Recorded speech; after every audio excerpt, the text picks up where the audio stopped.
गुरुमुखो संत फरमाते हैं, यदि माया में शांति होती तो संत महापुरुष आपको कुछ न कहते। यदि थोड़ा बहुत नुकसान होता तो भी न कहते। लेकिन यह जन्म जन्मांतरों का धोखा है। करोड़ों जन्मों के पुण्यों से इस मनुष्य जन्म का संयोग मिला है। धनी धर्मदास जी कहते हैं, भक्ति प्रभाव मिटी सकल, धर्मदास के पीर कोटि जन्म के पुण्य से सद्गुरु मिले कबीर। हम आपको धन माया माल परिवार से अलग नहीं करते, किंतु इनके मोह से छुड़ाते हैं, क्योंकि ये सब संबंध दुखदाई हैं।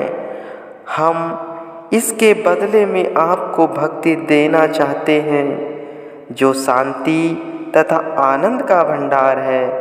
जिन्होंने माया का सब भार सद्गुरु को अर्पित किया है, सद्गुरु उनके जिम्मेवार बनते हैं। किसी भी प्राणी से जिसके पास माया अधिक हो, पूछ लीजिए कि क्या वह सुखी है। माया से न किसी को सुख मिला है न मिलेगा। अब आप लोग माया चाहते हो या भक्ति? सबने भक्ति की मांग प्रकट की। आपने फरमाया कि जो भक्ति चाहता है उसे सत्पुरुषों के आदेश अनुसार चलना होगा। यदि आप सभी भक्त के ग्राहक हैं तो ऐसी सच्ची भावना पर सत्पुरुषों को प्रसन्नता है। गुरुमुखों को मन माया के धोखे में नहीं आना चाहिए। मोह माया कुटुंब परिवार की संगति में वही मिलेगा जो उनके पास होगा। उनके पास सिवाय दुख व अशांति के और कुछ भी नहीं मिलेगा। संत महापुरुषों का काम तो आपको माया से छुड़ाना है और भक्ति देना है। यह कोई छुपी हुई बात नहीं कि सद्गुरु माया के बंधनों से छुड़वाकर भक्ति देते हैं। यह सीधी सच्ची बात है। महापुरुष तो बार बार यही कहेंगे कि जो मन माया की तरफ तुम्हारा ख्याल दिलवाए उसके धोखे में मत आओ। सत्पुरुष तो यही कहते हैं कि माया के मोह को छोड़ो, भक्ति के प्यार को ग्रहण करो, संत महापुरुषों के वचनों पर चलो। संत महापुरुष कहते हैं कि तुम माया के मुकाबले में डटे रहो। मुकाबले से हटने वाला सुरमा कहलाता है। तुम सुरमा हो, कायर मत बनो। संकल्प भी माया के न उठाओ। माया के संकल्प में अशांति है। यदि संत महापुरुषों के वचनों को भूल गए तो हानि होगी। तुम माया के गुलाम बन जाओगे। संत महापुरुष कहते हैं कि माया के गुलाम न बनकर माया के मालिक बनो। दुनिया तो माया की गुलामी में खुश होती है। गुलाम और मालिक में कितना अंतर है। संत महापुरुष आपको मालिक बनाते हैं। आप सब गुरुमुख आपको माया के धोखे में नहीं पड़ना चाहिए। आप भक्ति करो, कायर न बनो, सुरमा बनो। संत महापुरुषों की आज्ञा मानो। श्री गुरु महाराज सद्गुरुदेव महाराज जी की प्रसन्नता प्राप्त कर उन्हीं का रूप बन जाओ। यही भक्ति का परिणाम है। यही जीव की अपनी पूंजी है। इस प्रकार जब अमृत वचन हुए तो सबके हृदय शीतल हो गए। सब गुरुमुखों में भक्ति के लिए एक नया उत्साह भर गया। सब गुरुमुखों ने इस अमृत को जी भरकर पिया और अंत में जयकारों की ध्वनि से आकाश को गूंजा दिया। आपने सेवा का भंडार खोल दिया। जो शरणागत प्रेमी तथा दर्शनार्थी संगति आई थी, उनको सेवा का शुभ अवसर प्रदान किया। जहाँ सेवा का कार्य आरंभ होता, वहाँ पर आप पलंग अथवा आसन पर विराजमान हो जाते। इससे सेवकों में नया साहस आ जाता और सभी सेवा में मन चित्त लगाकर जुट जाते। सीमा प्रांत पंजाब तथा सिंध से आई हुई संगतों ने श्री चरणों में अपने अपने प्रांतों में पुनः चरण स्पर्श करने के लिए विनय की। आपने फरमाया, अब समय बदलने वाला है। तुम्हें भी अपना उद्योग धंधा कारोबार मध्य प्रदेश, राजस्थान अथवा उत्तर प्रदेश में करने में लाभ है। हमने अब श्री आनंदपुर में बहुत सा काम कराना है, इसलिए हमारा उधर जाने का विचार नहीं। आई हुई संगतों में कुछ लोग तो निराश होकर लौट गए, कुछ एक आज्ञा अनुसार मौज देखकर मध्य प्रदेश में ही रोजगार करने लगे। 4-5 वर्ष बीतने पर जब देश में कोई परिवर्तन न हुआ, तो लोग वापस पंजाब तथा सीमा प्रांत की ओर जाने को तैयार हो गए। शारीरिक सुख जितना उनको पंजाब वह सीमा प्रांत में मिलता था, इस प्रांत मध्य प्रदेश में न मिल सका। उद्योग धंधों में भी उन्नति न हुई।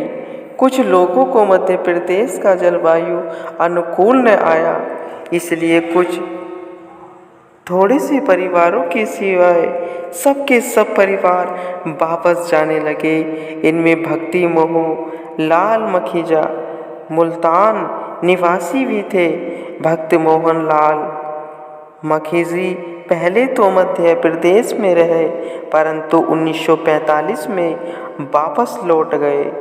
एक प्रसिद्ध ज्योतिषी जो भक्त मोहन लाल मखीजा का हार्दिक मित्र था, उसने भक्त जी को कहा कि तुम इस तरफ क्यों लौट आए?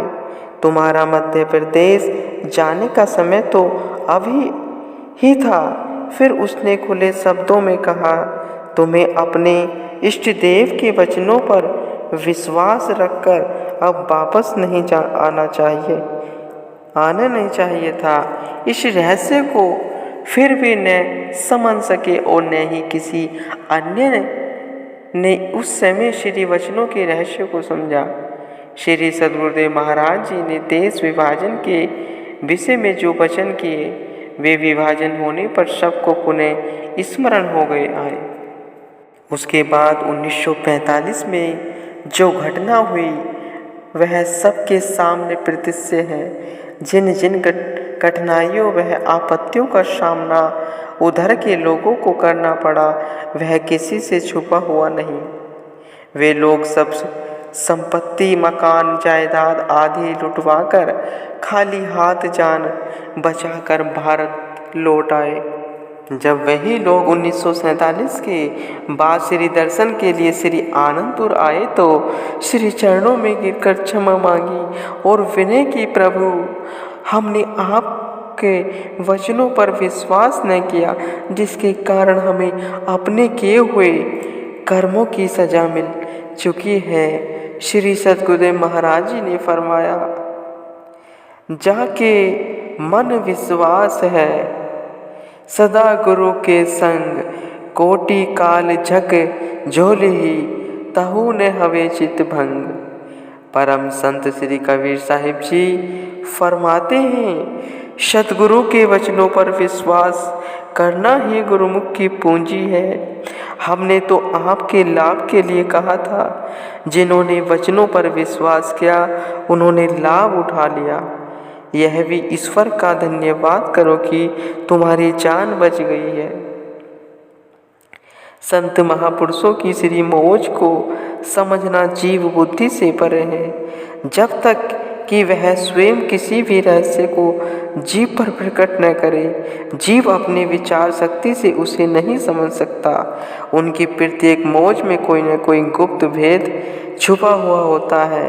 इस तरह से देश विभाजन के संबंध में 3-4 बार ऐसे रहस्य भरे संकेत श्री सद्गुरुदेव महाराज जी ने किए थे, परंतु उनको कोई भी समझ नहीं सका। आपने स्थान लक्की जिला सक्कर सिंध में एक स्थान बहुत पहले बनवाया था। उसके साथ ही कुछ भाग 1937 में बढ़ाया गया। जब आपने नवंबर 1939 में श्री आनंदपुर में कृपा की तो उस समय आपकी श्री मौज यह हुई कि लक्की में जो आश्रम का भाग अभी अभी बनवाया, उसका सब सामान, दरवाजे, खिड़कियाँ, गार्ड इत्यादि श्री आनंदपुर लाया जावे। सन 1940 में महात्मा योग रोसानंद जी को भी श्री सद्गुरुदेव महाराज जी किसी काम से सिंध भेज रहे थे। आपने महात्मा जी को फरमाया कि नए मकान का सब सामान यहाँ श्री आनंदपुर में लाना है। महात्मा योग रोसानंद जी लक्की जाकर महात्मा भक्ति दयानंद जी को यह श्री आज्ञा सुनवाकर श्री आनंदपुर लौट आए। जब महात्मा भक्ति दयानंद जी, महात्मा अमर प्रेमानंद जी वह लक्की निवासी भक्तों ने यह बात सुनी तो बहुत हैरान हुए कि अभी तो इस मकान को बने 3 साल भी नहीं हुए, इस मकान को गिरने की क्यों श्री मौज हुई। परंतु श्री आज्ञा को सिरोधार्य कर उस मकान को गिराकर लोहे व लकड़ी का सब सामान रेलगाड़ी द्वारा श्री आनंदपुर भेज दिया। श्री सद्गुरुदेव महाराज जी इस गुप्त भेद को जानते थे कि कौन सा कार्य किस समय से संबंध रखता है। 1-2 सेवकों ने इस मकान के विषय में श्री चरणों में विनय करके पूछा, परंतु श्री सद्गुरुदेव महाराज जी ने कोई भी उत्तर नहीं दिया। यह रहस्य देश विभाजन के बाद सबको पता लगा कि इस सामान के यहाँ मंगवाने की क्यों श्री मौज हुई। श्री सद्गुरुदेव महाराज जी का यह अभिप्राय था कि जो कुछ भी परमार्थ हेतु लग जाए वही अच्छा है, परंतु उस समय सन 1940 में सब हैरान थे। सत्य है कि जीव अपनी बुद्धि से उनके किसी भी रहस्य को भी नहीं समझ सकता। 1930 से 1939 तक श्री आनंदपुर में शरणागत परिवारों ने निवास के लिए केवल थोड़ा सा टुकड़ा साफ कर झोपड़ियाँ बनाई थी। स्थान स्थान पर आग, तेंदू, डाक, पलाश, कीकर आदि के घने वन थे। वह साथ में पथरीली धरती तथा ऊंचे ऊंचे ढोंगे। आपने सर्वप्रथम 1939 में यहाँ विराजमान होकर निवास स्थान का क्षेत्र बढ़ाने के लिए कंटीली झाड़ी और आग, तेंदू आदि के पौधों तथा वृक्षों को कटवाना प्रारंभ किया। सभी लोग यह देखकर हैरान थे कि इस जंगल को कैसे आबाद किया जाएगा। धीरे धीरे सबकी रुचि बढ़ती गई और सब ने इस सेवा में भाग लिया। शरणागत परिवार श्री सद्गुरुदेव महाराज जी को पाकर अत्यंत प्रसन्न थे। वे इस घने जंगल में श्री आनंदपुर दरबार में रहकर ऐसी भलाई के लिए ही सोचा करते हैं। जो सेवक सद्गुरु की कृपा के पात्र बन जाते हैं उनको संपूर्ण संसार का सुख मिल जाता है। गुरुमुखो।